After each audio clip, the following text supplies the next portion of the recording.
G'day everyone, welcome back. Got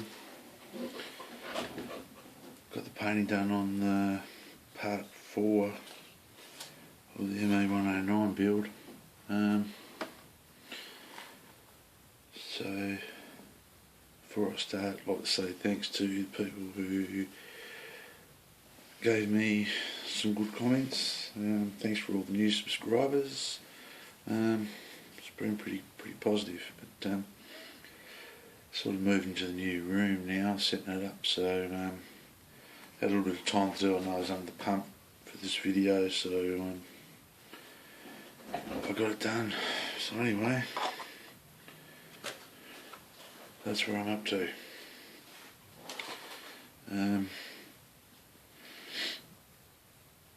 To keep everything nice and simple, the whole kit was brush painted in the end. I brush painted all the camo. It came up quite well. The control surfaces are all posed, which I liked. Got the effect that I wanted. And so the flaps dropped there.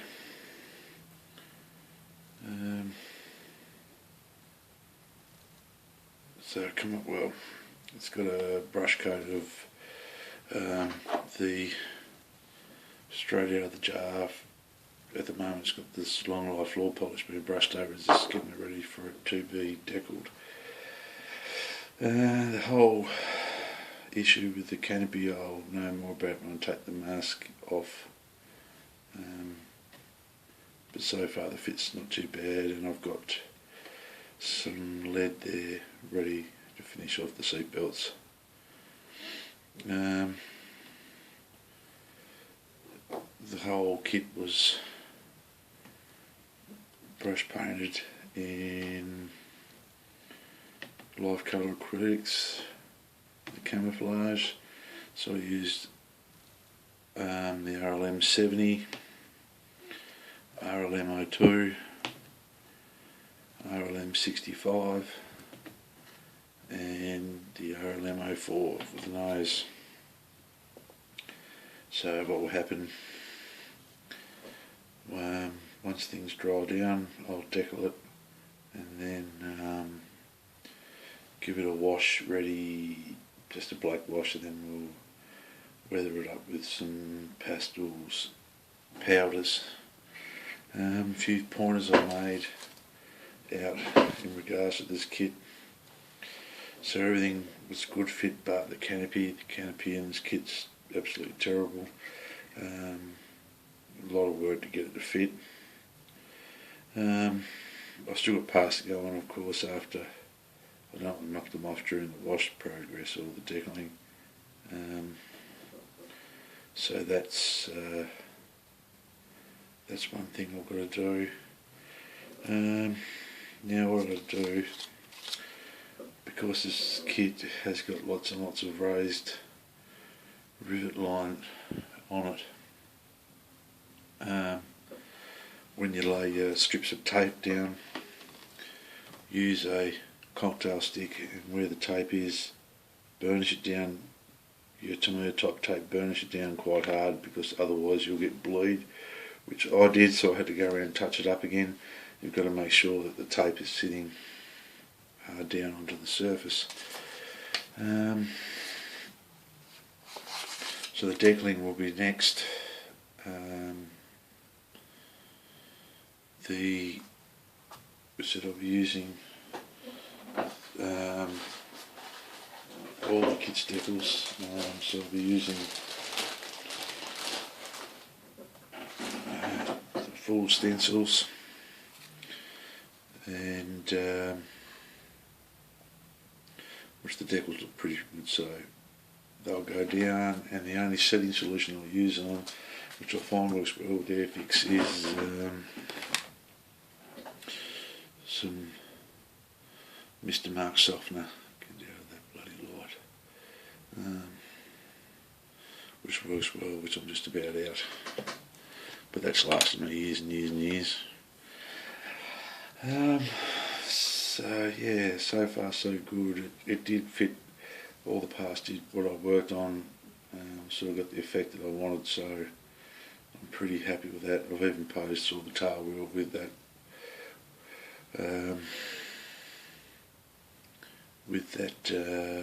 Posing the rudder at the same time, so the only thing I didn't notice that didn't come with the Airfix decals is swastikas, so I've got a set of aftermarket swastika decals, and the guns and everything will go on. So that's that one. Update.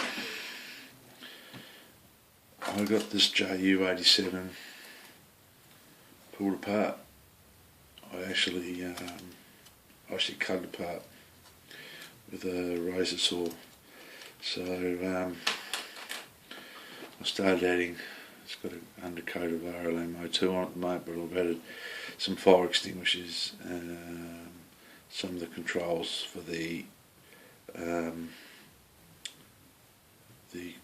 controls areas for the control column, some radios, a bit of bracing and a few electrical boxes, and then I've got to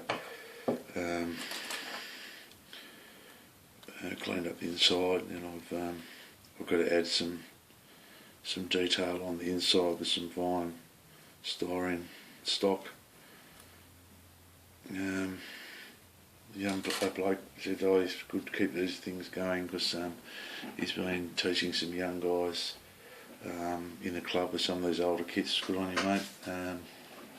Another guy asked me, what do I use? Now I just use for my bulkheads on 72 scale kits.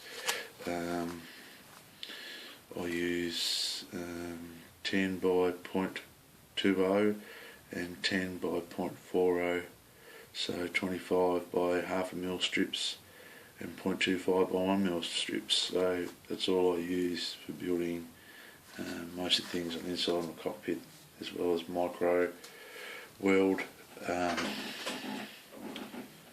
or to me extra thin when I'll get some. So yeah, once I get that done, I'll try to get some decals on it in the next few days. Can't promise anything because it's been pretty busy, and I'm still sorting things out in here as well. And then we will be working on the matchbox. Just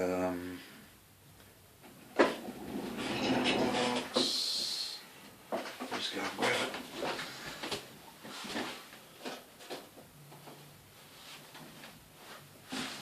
And we'll be working on that one next. This will be the next one we'll build in the tropical scheme. Noticed a few things that's on already. The canopies on the inside of the box is quite, it's accurate shape, but it's pretty poorly moulded. It's really cloudy, so I'm going to have to try to polish that up and work on some of the modelling, so I'm going to enjoy doing that one as well. So that'll be next on the list. After that, also there will be some work for trying to get some people together maybe for a group build soon. We're thinking about maybe the theme will be a Battle of Britain type theme, so we might go for the German side first, since we're on the German aircraft on my channel. So it might be look for the Hun in the Sun. I'll do an announcement in the next couple of days if I have time. I'm thinking 3 months build for everyone, unlimited scale, unlimited amount of builds. So I know I've got a new tool, Dornier 17 Airfix one that I can do. I've also got a new tooled 109E I can build. It'll go nicely with this one.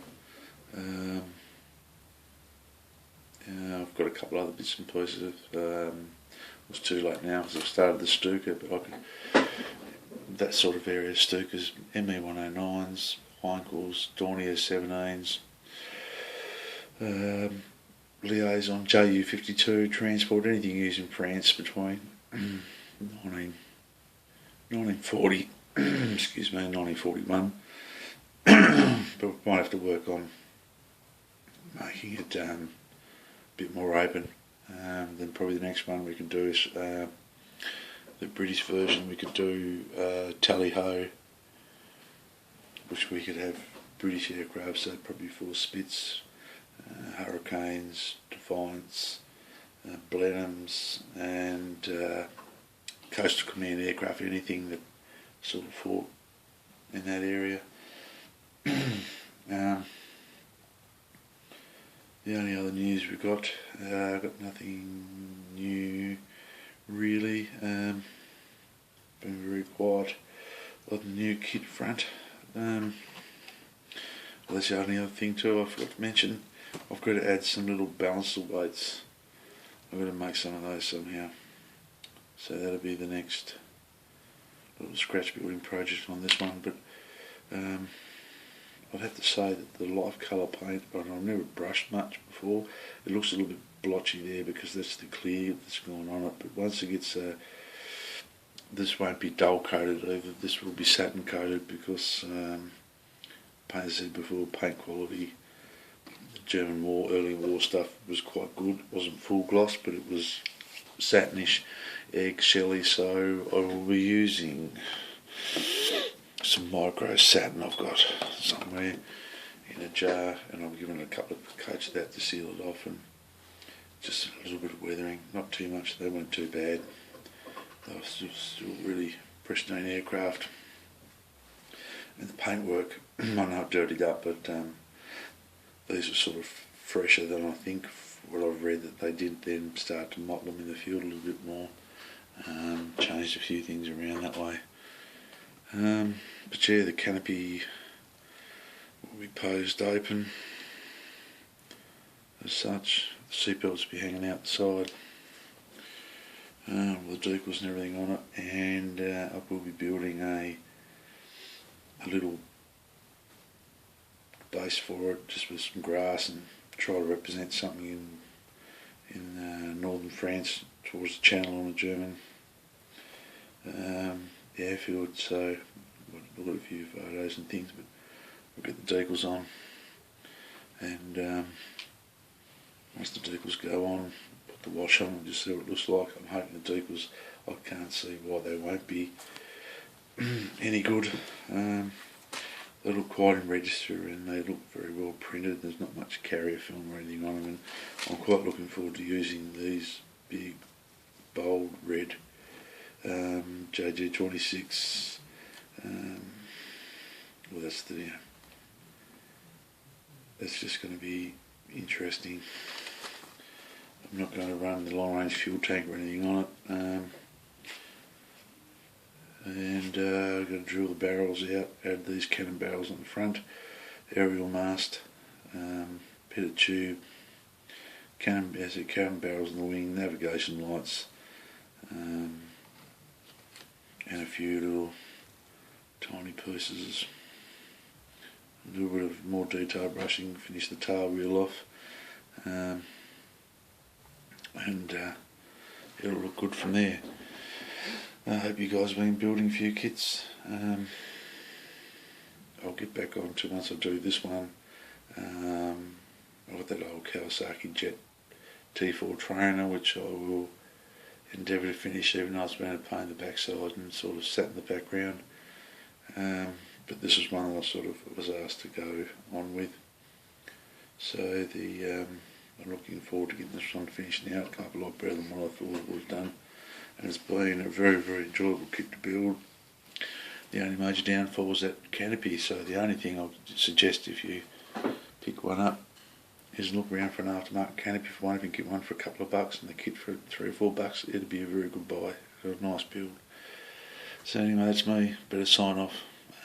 Be good, model hard, and see you in the video next for decals.